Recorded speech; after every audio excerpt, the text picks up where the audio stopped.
শোনো হে আমার, হযরত লোকমান বলছেন, আল্লাহ কথাগুলোকে কোট করেছেন, হে আমার সন্তান শোনো, তুমি আকাশের যে কোনো জায়গায় অথবা মাটির গভীরে অথবা পাথরের ভেতরে, এটার নাম কি? এটা পাথর না? পাথর নেই, এই পাথরের ভেতরে যদি তুমি কোনো ক্ষুদ্রাতি ক্ষুদ্র যদি ভালো কাজ করো অথবা মন্দ কাজ করো, কাল কিয়ামতের দিন আল্লাহ রাব্বুল আলামিন কাল কিয়ামতের দিন তোমার সবগুলো ভালো মন্দকে তোমার সামনে নিয়ে আসবেন। সুবহানাল্লাহ। এ কারণে সন্তানকে উপদেশ দেবেন, হে আমার সন্তান, তোমাকে অনেক কষ্ট করে আমি বড় করেছি, তুমি যে 24 ঘন্টা মোবাইল নিয়ে বসে বসে কি দেখো? তুমি আল্লাহকে ভয় করো। রব্বুল আলামিন তোমার প্রতিটি সেকেন্ডের হিসাব রব্বুল আলামিন নেবেন কিনা? সন্তানদেরকে নসিহত করবেন। এমন কোন সন্তান নাই যাদের হাতে অ্যান্ড্রয়েড নাই, এমন কোন ঘর নাই, এমন কোন ব্যক্তি নাই যার হাতে অ্যান্ড্রয়েড নাই।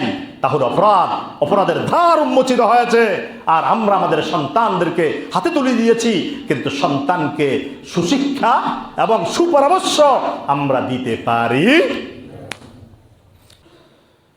শুধু আমাদের দেশে নয়, পুরা পৃথিবীতে আজকে অন্যায়, অবিচার, খুন খারাপি থেকে শুরু করে হত্যা এবং মানুষের ভিতরে এমন চরিত্র মানুষের ভিতরে এসছে যেগুলো অতীতে মানুষের ভিতরে এই জাতীয় কোনো চরিত্র ছিল।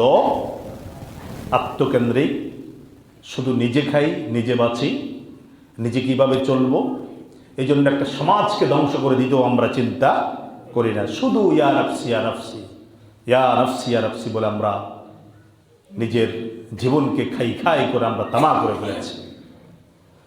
আমাদের সন্তানাদিরা নষ্ট হয়ে যাচ্ছে, আমাদের পরিবেশ আজকে পর্নোগ্রাফিতে আমাদের সন্তানাদি, আমাদের স্কুল পড়ুয়া ছাত্র ছাত্রীরা সবাই আজকে আসক্ত হয়ে যাচ্ছে, যেটা ঘাস মদের চেয়েও মারাত্মক। কথা ঠিক কিনা? তো একটা ভালো জাতি আমরা চাই, ভালো দেশ চাই, আমরা সবাই চাই, কেউ এটা থেকে দূরে নয়। কিন্তু এটা করতে হলে আমাদেরকে কোন দিকে, কোন পথে আগাবো আমরা, সেটা আমি আল্লাহর রাসূল সাল্লাল্লাহু আলাইহি ওয়াসাল্লাম বলেছেন, মরু আওলাদাকুম বিস-সালাতি ওয়া হুম আবনাউ 7 সিনিন ওয়াদরিবুহুম আলাইহা ওয়া হুম আবনাউ 10 সিনিন وفرقوا بينهم في المضاجع أو كما قال عليهم الصلاة والسلام। আল্লাহর রাসূল সাল্লাল্লাহু আলাইহি ওয়াসাল্লাম বলেছেন, তোমরা তোমাদের সন্তানদেরকে উপদেশ দাও। কে বলেছেন? নবী মুহাম্মদুর রাসূলুল্লাহ সাল্লাল্লাহু আলাইহি ওয়াসাল্লাম বলেছেন, সন্তানদেরকে ভালো উপদেশ দাও, কল্যাণমুখী কথাগুলো বলো। সন্তানকে তুমি কোরআন এবং হাদিসের আলোকে এবং জনাবে মুহাম্মদুর রাসূলুল্লাহ সাল্লাল্লাহু আলাইহি ওয়াসাল্লামের যেভাবে সাজেস্ট করেছেন, নির্দেশনা দিয়েছেন, সেভাবে তোমরা তোমাদের সন্তানদেরকে আদেশ করো, নির্দেশ দাও। বলেছেন কে? জনাবে মুহাম্মদুর রাসূলুল্লাহ সাল্লাল্লাহু আলাইহি ওয়াসাল্লাম। তো এই নির্দেশনার ভেতরে আল্লাহ রাসূল সাল্লাল্লাহু আলাইহি ওয়াসাল্লাম সর্বপ্রথম যে নির্দেশনা দিয়েছেন, যে সন্তানাদির বয়স যখন 7 বছর হয়ে যাবে তখন তাদেরকে কিসের আদেশ করবে? নামাজের। বলেন কিসের? নামাজের। কে বলেছেন? আমাদের নবী মুহাম্মদুর রাসূলুল্লাহ সাল্লাল্লাহু আলাইহি ওয়াসাল্লাম। একজন সন্তানকে ভালো মানুষ রূপে গড়তে হলে কি করা দরকার? কুরআনুল কারীম আল্লাহ রাব্বুল আলামিন হযরত লোকমানের কিছু ওসিয়ত আমরা সন্তানদের জন্য কি করব, সন্তানকে কিভাবে ভালো করে তুলব, কুরআনুল কারীমে ধারাবাহিকভাবে সূরাতুল লোকমানে হযরত লোকমান আলাইহিস সালামের কথাগুলিকে রব্বুল আলামিন যেভাবে কোট করেছেন, আমরাও যদি আমাদের সন্তানদের জন্য এভাবে অ্যাপ্লাই করি, তাহলে আমাদের সন্তানদেরকে ভালো করে দিবেন কে? যেভাবে কোরআন বলেছে, হাদিস বলেছে, সেভাবে যদি আমরা আমাদের সন্তানদেরকে যদি সেভাবে সাজেস্ট করতাম, আমরা পরামর্শ দিতাম, উপদেশ দিতাম, তাহলে সন্তান এত পথভ্রষ্ট হতো না। কিন্তু আমরা তো এগুলো শিখাই না। আমরা সন্তানকে সম্পদে পরিণত করি না, সন্তানের জন্য সম্পদ গড়াই।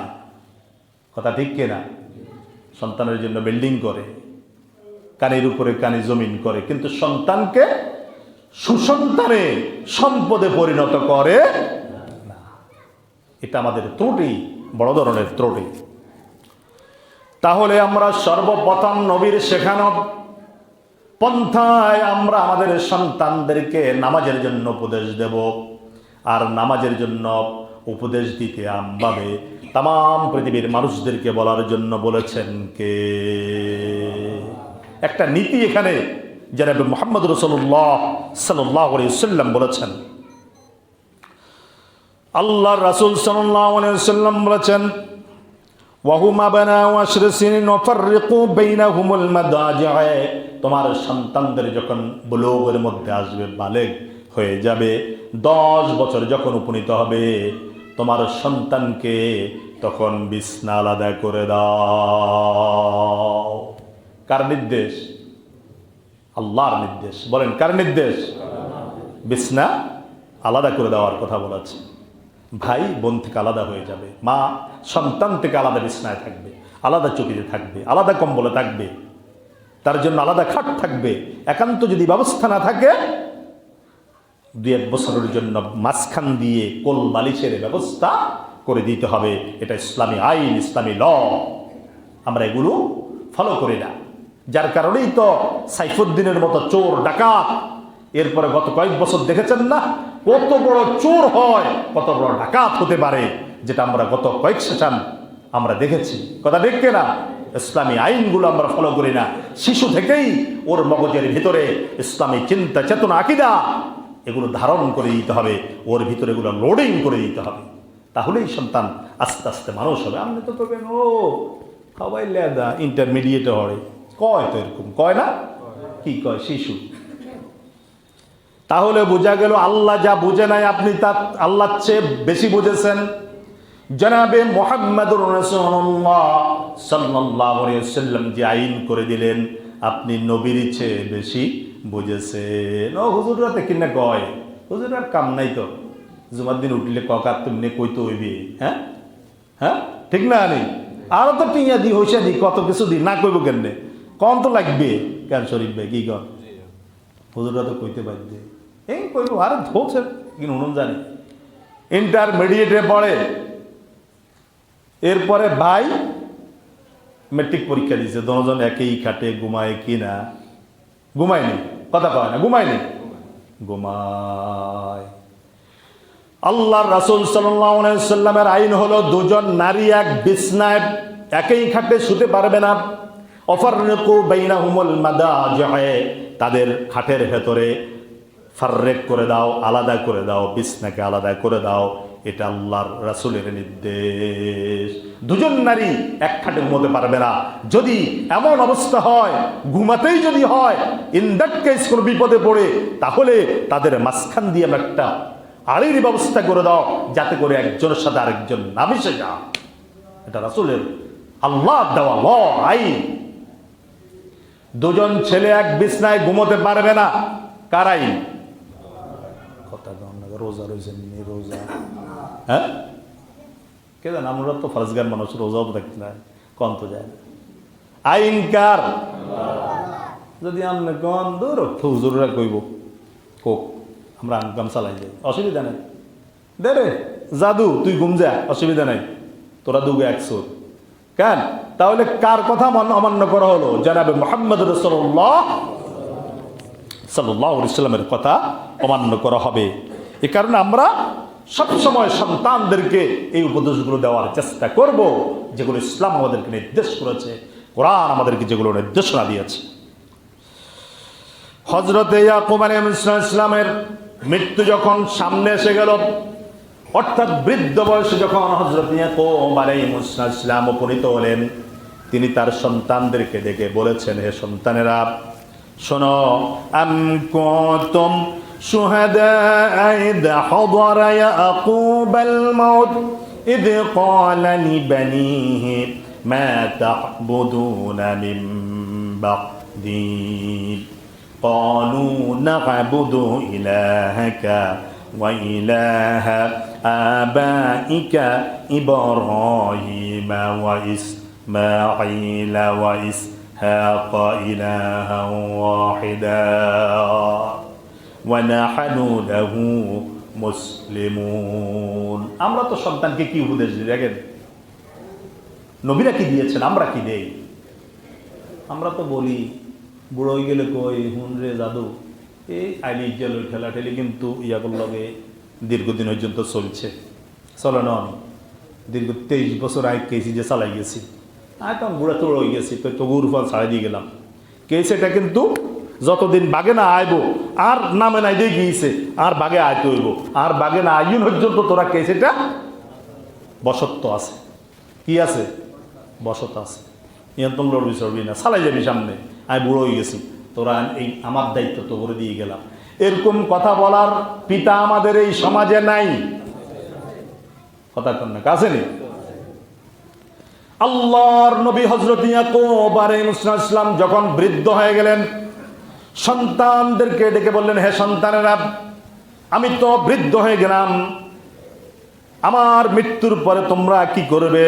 তখন সন্তানেরা বলল, ক্বালু না'বুদু ইলাহাকা ওয়া ইলাহা আবাইকা ইব্রাহিম ওয়া ইসমাঈল ওয়া ইসহাক ইলাহান ওয়াহিদা। হে আমাদের পিতা, আপনি বৃদ্ধ হয়ে গেছেন, কোনো চিন্তা নাই। আপনি যে ইসহাক এবং ইব্রাহিমের এক ওয়াহাদানিয়াতের উপর, আপনি যেই ওয়াহাদানিয়াতের উপর গোলামি করতেন, আমরাও সেই ওয়াহাদানিয়াতের উপর থাকবো এবং গোলামি করব। সুবহানাল্লাহ, জোরে কর না সুবহানাল্লাহ। এ কারণে ভালো কাজ, ভালো উপদেশ, কল্যাণকর জিনিস একটা মানুষকে অনেক নিচ থেকে অনেক বড় করে দেয়। সুবহানাল্লাহ। হযরতে লোকমান তার সন্তানদেরকে কিছু উপদেশ দিলেন, আমরাও তো দিই, খেয়াল করিয়েন। হযরতে লোকমান কি বলেছেন আমরা তো খেয়াল কই। আর হোলাগা ভালো হয় নাকি? হুজুর কেন দোয়া করেন আর হোলাগা যেন ভালো হয়, কয় কিনা? কবি বলেছেন, ইন্নাকা লা তাজনি মিন শাওকিল আনাব, তুমি আঙ্কুর গাছ, কাঁটাওয়ালা গাছ রোপণ করে কখনো আঙ্কুর আশা করতে পারো না। এটা যেমন ঠিক তেমনি সন্তানকে তুমি যে অধিকার দেবে, যেভাবে গঠন করবে, যেভাবে নির্দেশনা দেবে, যেভাবে ওসিয়ত করবে, তার চেয়ে বেশি কিছু তুমি আশা করতে পারো না। কথা ঠিক না? আমরা তো শুধু খেদমত করে না, বাপে হোলানের খেদমত, হোলানি বাপের খেদমত করে না, শুধু একটা না কন হুজুর যান খেদমত করে, হোলান গুলো যখন কথা শুনে, হোলানি কথা শুনে লাগে তুমি দিছোটাকে, তোমার ব্যালেন্স কি? শুধু বাড়ি করেছো, গাড়ি করেছো, বিল্ডিং এর উপরে বিল্ডিং তৈরি করেছো, সন্তানকে সুসন্তানে পরিণত করো নাই, সন্তানকে সম্পদে পরিণত করো নাই, বরং সন্তানকে সম্পদ দিয়ে গেছো।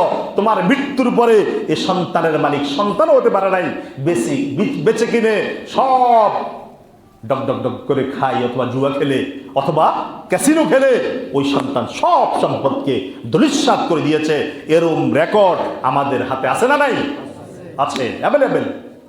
অসংখ্য পরিবারে আমরা অবৈধ পাহাড় গড়েছি সম্পদের, কিন্তু সন্তানকে সুসন্তান হিসাবে গঠন করি নাই, সন্তানকে ভালো মানুষ হিসাবে গঠন করি নাই। হযরতে লোকমান আলাইহিস সালাম একজন মিস্ত্রি ছিলেন, মিস্ত্রি আতুরা বাড়াইল জ্ঞান দরম দরম করে হিডো নিয়ে জাতীয় মিস্ত্রি ছিলেন, কিন্তু আল্লাহর দেওয়া কিতাব, আল্লাহর দেওয়া বাণী তিনি বহন করার কারণে তার মর্যাদা বাড়ালেন কে? কত হাজার কোটি টাকার মালিক লোকমান আলাইহিস সালামের সময়কার মানুষের ছিল, একজনের নামও নাই, কিন্তু লোকমানের নাম আছে না নাই? আচ্ছা, এ কারণে সৎ পথে থাকবেন, সৎ পথে উপার্জন করবেন, সন্তানদেরকে ভালোভাবে গঠন করার জন্য কোরআনের নীতি, হাদিসের নীতি অবলম্বন করবেন। এই সন্তানের বংশ পরস্পরা আল্লাহ মর্যাদা সবার বাড়িয়ে দেবেন, আল্লাহ বাড়াবেন, আপনি নিজ হাতে বাড়াতে পারবেন না। একাড ইসলামিক ল যেগুলো, এগুলোকে ফলো করবেন। হযরত লোকমান তার সন্তানকে বলেছেন, হে আমার সন্তানেরা শোনাব, وَإِذْ قَالَ لُقْمَانُ لِابْنِهِ وَهُوَ يَعِظُهُ يَا بُنَيَّ لَا تُشْرِكْ بِاللَّهِ। হযরত লোকমান আলাইহিস সালাম শিরকের কথা সর্বপ্রথম আনলেন কি জন্য? এজন্য এনেছেন, এ পৃথিবীতে ছোট বড় মিলে সব বহু জাতীয় গুনাহ আছে, চোখের গুনাহ আছে, হাতের গুনাহ আছে, পায়ের গুনাহ আছে, কিন্তু শিরকের মতো বড় গুনাহ পৃথিবীতে আর নেই। শিরকের মতো বড় গুনাহ। আল্লাহর রাসূল সাল্লাল্লাহু আলাইহি ওয়াসাল্লামকে আল্লাহ বলছেন, হে নবী শোনো, লাইন আশরাকতা লা ইয়াহবাতান্না আমালুক। তুমি আমার নবী, অনেক ভালোবাসি তোমাকে, তারপরেও যদি তুমি শিরক করো তাহলে তোমার জীবনের সমস্ত আমলগুলিকে আমি বরবাদ করে দেব। জীবনের সব আমল বরবাদ। লোকাল পর্যায়ে বহু শিরক হয়, বেডিরা শুধু ইগরতন হিগরে দৌড়ে, আর কি খোলে? গনায় গনায়।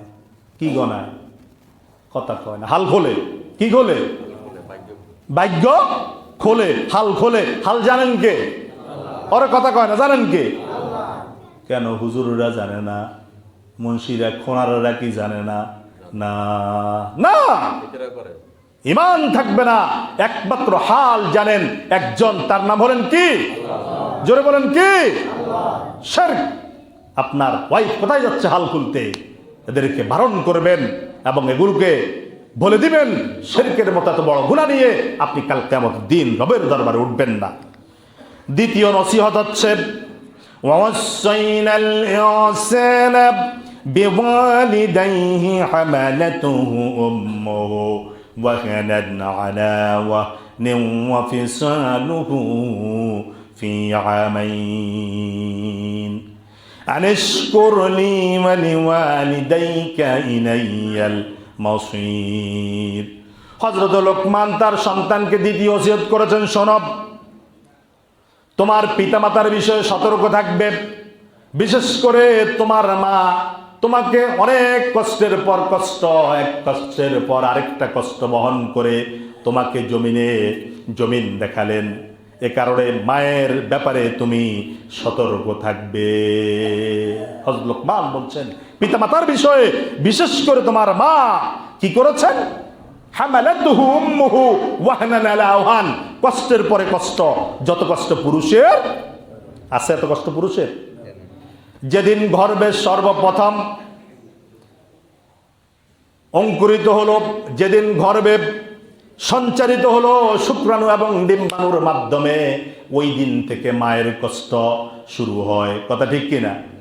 বাপ তো উড়ে যায়, চাকরিতে উড়ে, অথবা যায় দোয়ানো উড়ে, কিন্তু মায়ের কষ্ট ওই দিন থেকে শুরু হয়ে যায়। বলেছেন কে? আল্লাহ সুবহানাহু ওয়া তাআলা। আল্লাহ রাব্বুল আলামিন বলছেন, শোনো, আমার গোলামি করবে, আমার গোলামির ক্ষেত্রে কোনো ত্রুটি করবে না। আমার গোলামির পরেই তোমাদের যেই কাজ হবে সেটা হলো, কখনো তোমরা মা বাবার নাফরমানি করবে না। দ্বিতীয়, বিস্তারিত বলবো না, শুধু পয়েন্টগুলো আমি বলে যাই।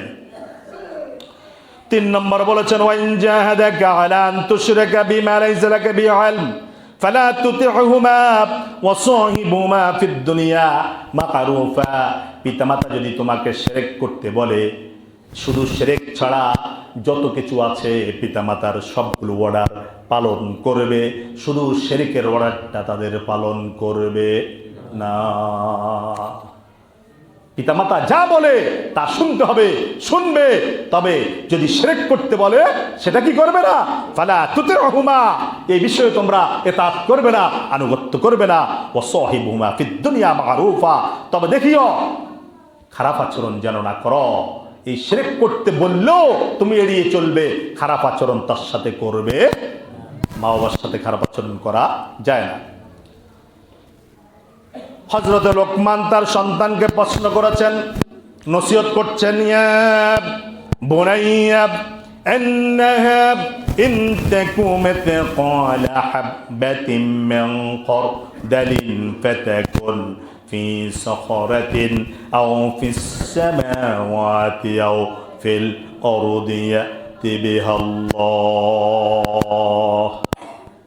হে আমার সন্তান শোনো, তুমি যদি কোনো অপরাধ অথবা ক্ষুদ্রাতি থেকে ক্ষুদ্র কোনো আমল করো, যদি মহাকাশের আকাশের কোনো এমন গোপন জায়গায় যদি অপরাধ করো, অথবা কোনো বিল্ডিংয়ের ভেতরে একান্ত কোনো রুমে পাথরের ভিতরে যদি তুমি অপরাধ করো, অথবা যদি মাটির গভীর গিয়েও যদি অপরাধ করো, তাহলে কাল কিয়ামতের দিন রব্বুল আলামিন তোমার সামনে তা হাজির করবে।